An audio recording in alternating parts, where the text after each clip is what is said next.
Beredar video viral seorang istri sah pergoki suami bersama wanita lain di dalam mobil. Tak disangka, kendaraan roda 4 itu menjadi sasaran kekecewaannya. Ia memukuli kendaraan tersebut sampai hancur pada bagian kacanya.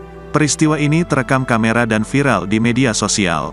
Video tersebut diunggah akun Instagram _media, Kamis, tanggal 16 Februari tahun 2023. Dalam video berdurasi singkat itu, nampak seorang wanita berjilbab dengan mengenakan celana hitam.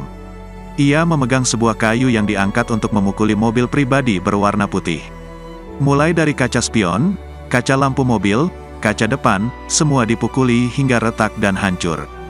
Bukan tanpa sebab, aksi dari wanita tersebut diduga karena kecewa dengan sang suami yang tega bersama dengan wanita lain di dalam mobil. Tak ada yang menghiraukan dan menenangkan wanita tersebut. Ia tersulut amarah dan memukul-mukuli mobil itu. Dua hantaman kayu ke kaca mobil berwarna putih tersebut membuat kaca semakin bertambah pecah dan retak. Setelah memukulkan ke kaca depan, kemudian lampu kanan kiri pun tak luput dihantamnya.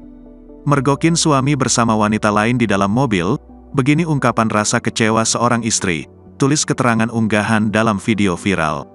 Sontak saja unggahan video itu pun mendapat beragam komentar dari warganet.